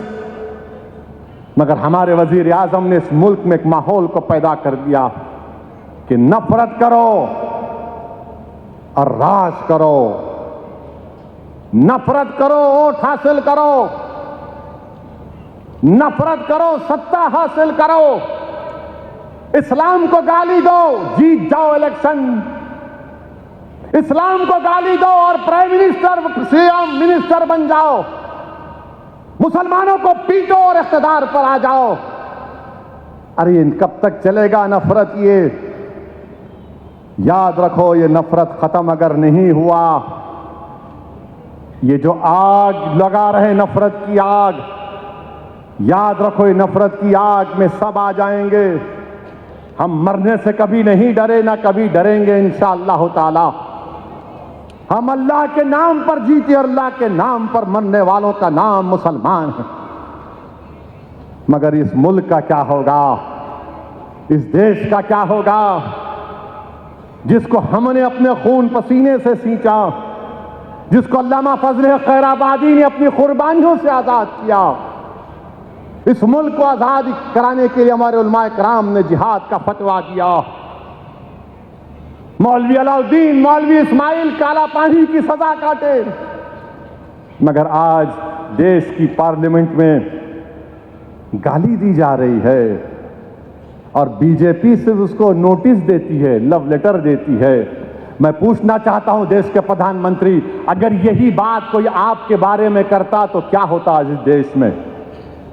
بولو وزیر اعظم, اگر کوئی یہ اناب شناب گندگی آپ کے بارے میں کوئی بول دیتا تو کیا کرتے آپ؟ آپ کی پارٹی کے لوگ بن مناتے, بولنے والے کے گھر کو جلا دیتے.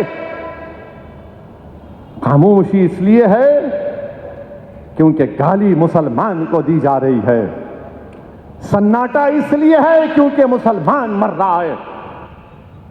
یاد رکھو یہ دیش کے لیے ٹھیک نہیں ہے. میرے عزیز دوستوں اور بزرگوں, میں نے کسی جگہ پر پڑھا تھا, نوجوانوں میں تم سے کہہ رہا ہوں میری اس بات کو, وہ مرد نہیں جو ڈر جائے, وہ مرد نہیں جو ڈر جائے, وہ مرد نہیں جو ڈر جائے حالات کے خونی منظر سے, وہ مرد نہیں جو ڈر جائے حالات کے خونی منظر سے. جس حال میں جینا مشکل ہو اس حال میں جینا مرد ہے, جس حال میں جینا مشکل ہو اس حال میں جینا مردی ہے. ہمارے جسم زخموں سے جوڑ سہی, تم اپنے شکستہ تیر گنو. ہمارے جسم زخموں سے جوڑ سہی, تم اپنے شکستہ تیر گنو. خود اہل ترکش بولیں گے یہ بازی کس نے ہاری ہے, خود اہل ترکش بولیں گے یہ بازی کس نے ہاری. یہ بازی حق کی بازی ہے, یہ بازی تم ہی ہارو گے, تم ہی ہارو گے. میرے عزیز دوستوں اور بزرگوں, اور یاد رکھو مسلمانوں, یاد رکھو میرے بھارت کے سیکولر ہندو لوگوں, بھائیوں اور بہنوں, یاد رکھو میرے ملک کے دلتوں, آدیواسیوں, جو نفرت کو نہیں مانتے, جو محبت کو مانتے ہیں, آج آپ کو کھڑے ہونا پڑے گا. اس دیش کو بچانا ہے, اس ملک کو بچانا ہے. اور کسی نے اچھا کہا تھا کہ جو آج کھڑے ہیں, جو آج کھڑے ہو کر نصیر اور جنید کے قاتلوں سے مقابلہ کر رہے ہیں, جو چیتن جیسے ظالم کا مقابلہ کر رہے ہیں, جو نور الحسن کے قاتلوں سے مقابلہ کر رہے ہیں, کسی نے اچھا لکھا ان کے بارے میں, وفا کے راستے کے سب مسافر گواہی دیں گے کہ تم کھڑے تھے, شہر کا سورج گواہی دے گا جب اندھیروں کی کوکھ سے نکلنے والے یہ سوچے تھے، جب اندھیروں کی کوکھ سے نکلنے والے یہ سوچے تھے، یہ سب مسیحا مر چکے ہیں، مگر تم کھڑے تھے، تم کھڑے تھے۔ آج آپ کو اور ہم کو کھڑے رہنا ہے۔ اور کیسے کھڑے رہو گے؟ اسد الدین اویسی کی جذباتی تقریر سن کر نہیں کھڑے ہو سکتے، اللہ پر کامل یقین کر کے کھڑے ہونا ہے، رسول اللہ صلی اللہ علیہ وسلم سے سچی محبت کر کے کھڑے ہونا ہے۔ میں نے تمہارے سامنے صحابہ اکرام کی قربانیوں کو ذکر کیا، تم نمازی بن کر کھڑے ہو سکتے ہو، بے نمازی باطل سے مقابلہ نہیں کر سکتا۔ آپ نے سنا کہ اللہ کے رسول اللہ صلی اللہ علیہ وسلم سے محبت کرنے والے صحابی، کیا نام تھا، حضرت خبیب رضی اللہ تعالی عنہ، پھانسی پہ چڑھا رہے ہیں، موت سامنے ہے، اور کیا کہہ رہے ہیں؟ ظالموں سے نماز پڑھنے دے، 2 رکعت نماز پڑھنے دے۔ نوجوانوں، تم مسجدوں کو آباد میں کیوں نہیں کرو گے؟ تم کب تک سیل فون سے محبت کرو گے؟ تم کب تک سیل فون میں گانے سنو گے؟ کیا تم صرف زبان سے رسول اللہ صلی اللہ علیہ وسلم کی محبت کا اعلان کرو گے، عمل میں نہیں کرو گے؟ تم کیسے مقابلہ کرو گے ان ظالموں کا؟ تم کیسے کھڑے ہو گئے؟ تم نمازی بن جاؤ، نیک بن جاؤ، قرآن کو اپنے سینے میں اتارو اور اپنے عمل میں کر کے دکھاؤ، اور دیکھو اللہ کی مدد اور نصرت کیسے تمہارے قدم کو چھوئے گی۔ اگر تم ڈرتے رہو گے اور تم یہ بھی کہو گے کہ نہیں، میں رسول اللہ صلی اللہ علیہ وسلم سے بے پناہ محبت کرتا ہوں، ارے اگر محبت کرتے تو پھر نماز کیوں نہیں پڑھتے؟ اگر محبت کرتے تو شراب اور ڈرگس کو کیوں نہیں چھوڑتے؟ کیا تم نہیں جانتے کہ شراب اور ڈرگس اللہ کے رسول صلی اللہ علیہ وسلم نے فرمایا کہ برائی کی جڑ کہا، ام الخبائث کہا؟ کیا تم نہیں جانتے کہ سورہ بقرہ کی 219ویں آیات اور سورہ مائدہ کی 90 آیات میں اللہ نے کہا حرام ہے ڈرگز، شراب حرام ہے، مگر تم کیا ہے؟ گانجا مارتے ہو، تم گانجا مارتے ہو، تم حشیش مارتے ہو، نہیں میرے کو ہائی ہونا ہے، تم پیٹرول کو سونگتے ہو ڈال کر، کیا ہے تمہارا معاملہ؟ اللہ کے رسول صلی اللہ علیہ وسلم حضرت عمار کو کہہ رہے ہیں کہ تم طیب ہو، مطیب ہو، تم پاک ہو اور خوشبودار ہو، تمہارے پاس کیا ہے بتاؤ؟ کیا تم گانجا نشیلی چیزوں میں اپنی زندگی کو برباد کرو گے؟ نوجوانوں، تم مستقبل ہو قوم کا، تم اس ملک کا مستقبل ہو، تم مسلمانوں کے مستقبل ہو۔ تم اگر ایک معمولی 300-400 روپے کے لیے تم اگر بے ہوش ہو جاؤ گے تو پھر کون بچائے گا؟ کیا تم نہیں سمجھ رہے کہ یہ بچہ نور الحسن تمہارا بھائی تھا؟ کیا تم یہ نہیں سمجھ رہے کہ جنید نصیر تمہارے بھائی تھے؟ کیا تم یہ نہیں سمجھ رہے کہ نوح میں گھر ٹوٹا تو تمہارا گھر تھا؟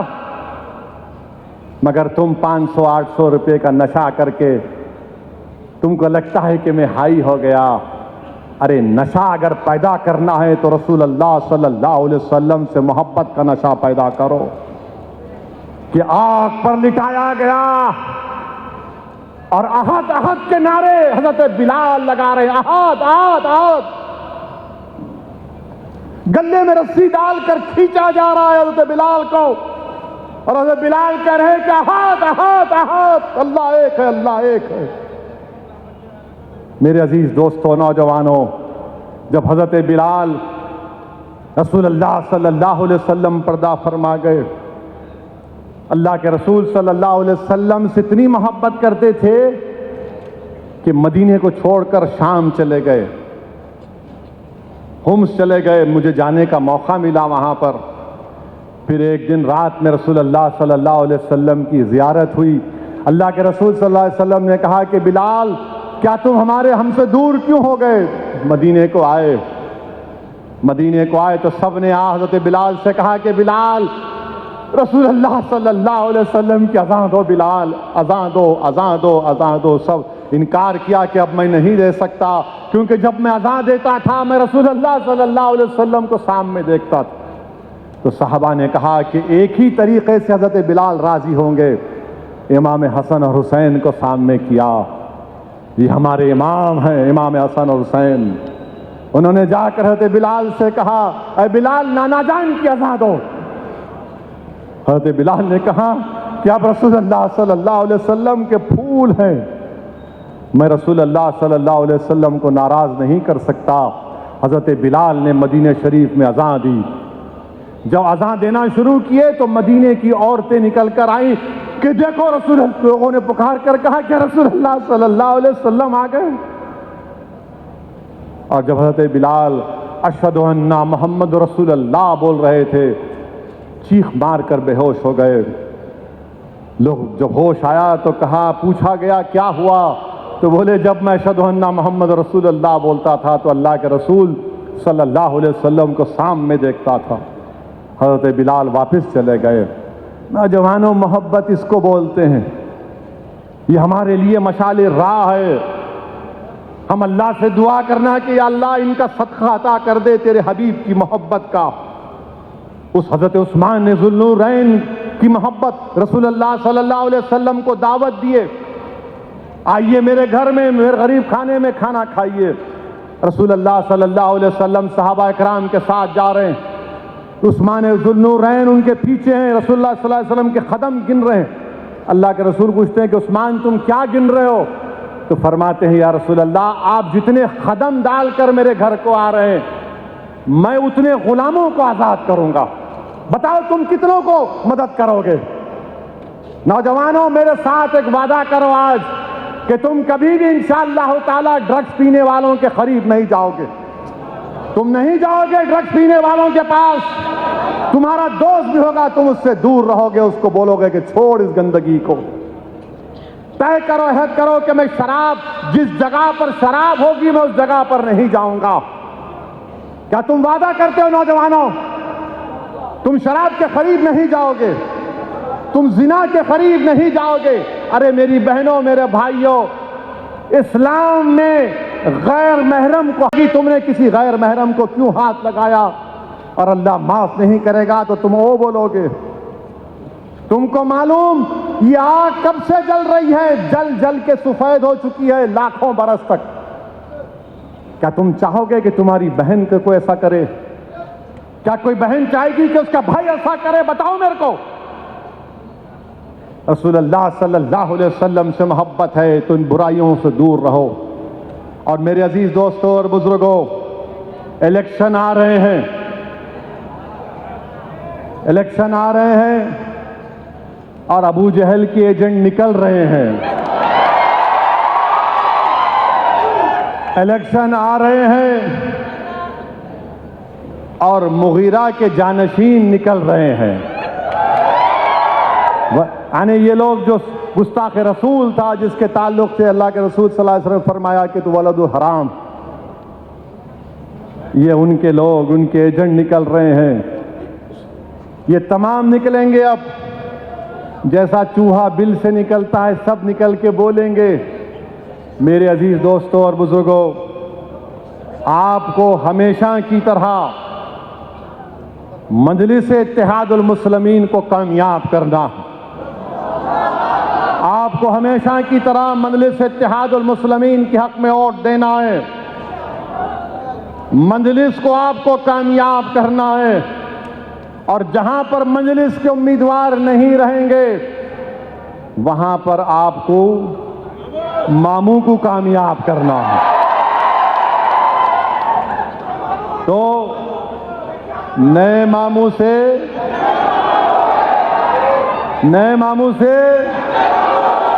غنیمت ہے انہوں۔ حیدرآباد میں، تلنگانہ میں فساد اب تک نہیں ہوا، اب بہت سے لوگ آئیں گے، اسد الدین اویسی سودا کر لیے۔ ارے دیوانوں، میں نے حضرت ابو ذر غفاری رضی اللہ تعالی عنہ کہ اس واقعے کو پڑھا، حدیث شریف کو پڑھا کہ رسول اللہ صلی اللہ علیہ وسلم نے کہا کہ کسی کے تانوں کی فکر نہیں کرنا، اسد الدین اویسی کسی مائیکا لال کے تانے کی فکر نہیں کرتا۔ امام احمد بن حنبل ندی کے کنارے کھڑے ہوئے تھے۔ امام احمد بن حنبل نے ایک بچھو کو دیکھا پانی میں ڈوب رہا ہے، تو امام احمد بن حنبل رحمۃ اللہ علیہ نے بچھو کو نکالا، ان کو ڈس لیا، انہوں نے پانی میں چھوڑا، 4-5 مرتبہ نکالا، اس نے پانی کو ڈس لیا، پانی ان کو ڈس لیا۔ بھائی صاحب بیٹھیے، ابھی ختم نہیں ہوا، بیٹھیے بیٹھیے بیٹھیے، ابھی کوئی آواز نہیں نکالنا ہے آپ، اے چھوڑ دو باسکٹ۔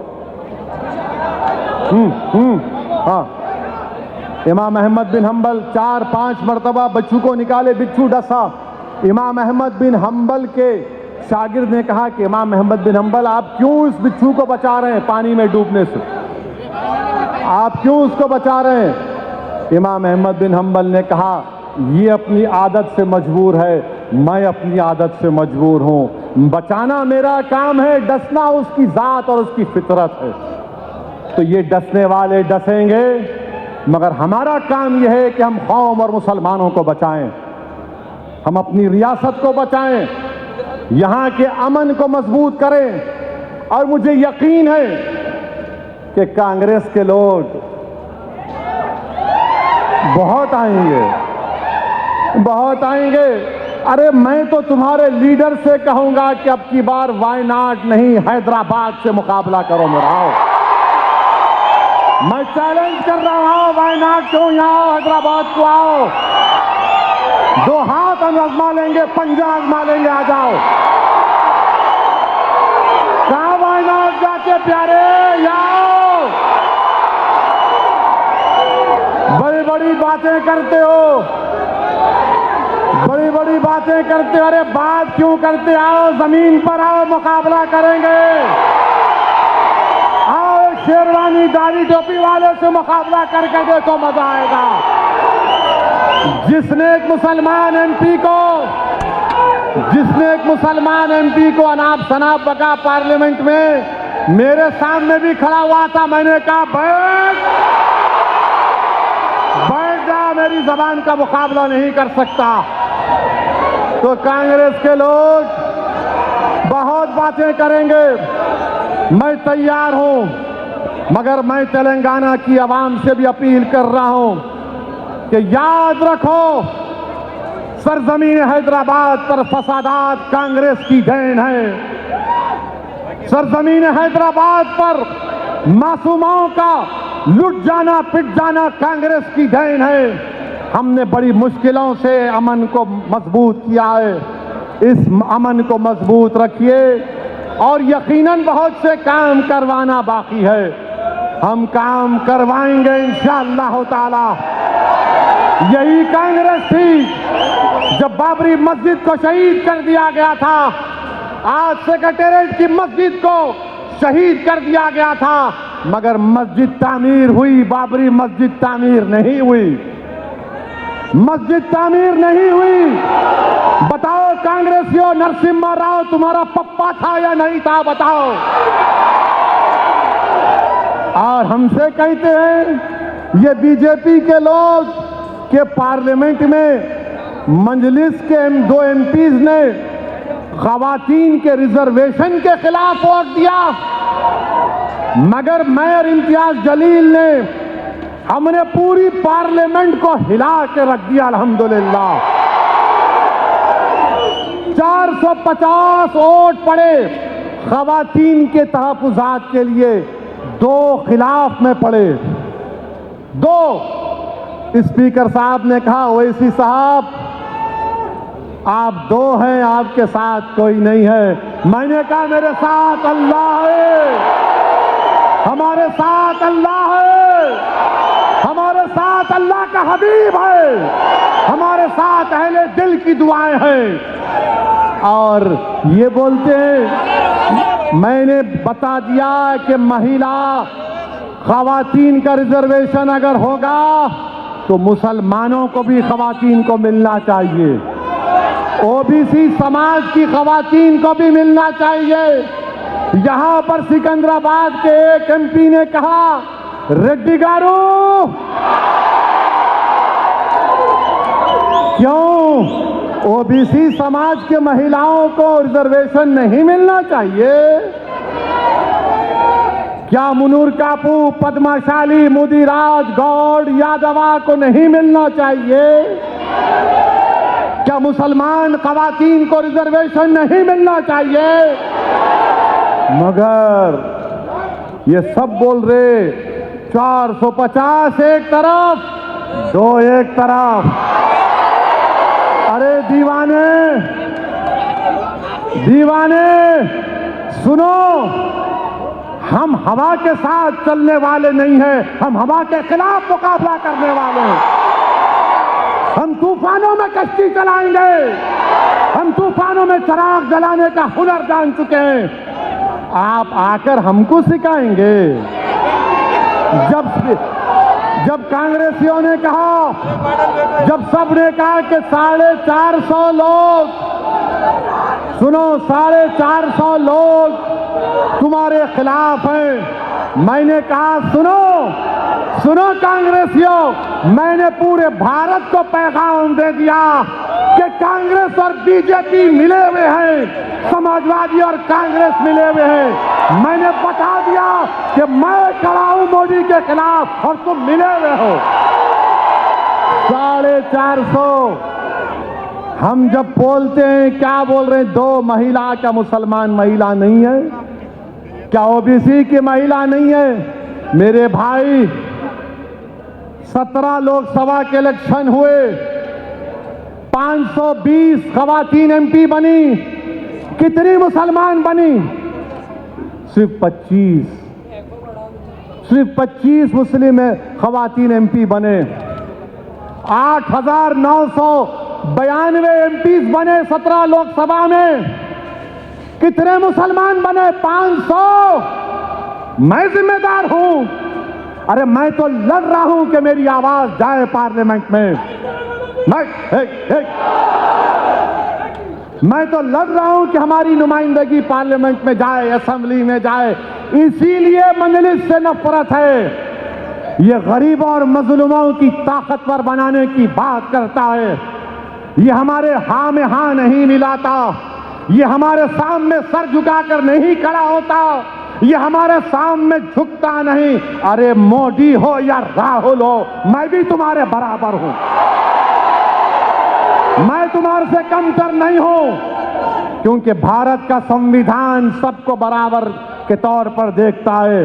ارے 8,992 ایم پی بن گئے 17 لوک سبھا کے الیکشن میں، اور صرف 520 مسلمان. بتاؤ یہ کون سا انصاف ہے؟ جب میں بول رہا ہوں وہ سچ ہے. 500 کے قریب خواتین ایم پی بنے اور 25 مسلمان. اس دیش میں O B C, other backward class, ان کی آبادی 50% سے زیادہ ہے. کتنے ایم پی ہیں ان کے؟ خالی 22%. خالی 22%. جو آبادی میں 50% وہ 22%. جو مسلمان آبادی میں 15% وہ پارلیمنٹ میں 4%. اور الزام کس پہ لگتا؟ آپ کے دولہے بھائی پہ لگتا. ارے یہ سچائی ہے، مانو. اسی لیے تو مجلس عبدالواحد اویسی سالار ملت کے تمام مرفقاؤں کے پیغام کو لے کر آگے بڑھ رہی. میری آپ سے گزارش ہے کہ تلنگانہ کو بچا کر رکھیے، تلنگانہ کو مضبوط رکھیے. یہ طاقتیں جو نفرت پھیلانا چاہتی ہیں، جو شہر میں فساد برپا کرنا چاہتی ہیں، ان کو قریب آنے مت دیجیے. تلنگانہ میں جہاں مجلس کا امیدوار ہوگا، بے خوف ہو کر مجلس کو ووٹ دیجیے. جہاں مجلس کا امیدوار نہیں ہوگا، وہاں پر ماموں کا ساتھ دیجیے. اور ڈرنے اور گھبرانے کی ضرورت نہیں ہے. اور جو لوگ بولتے مجلس کیا کری؟ اچھا، یہ راجستھان، مدھیہ پردیش، چھتیس گڑھ میں تمہاری گورنمنٹ تھی. کتنا بجٹ ہے مسلمانوں کا؟ بولو.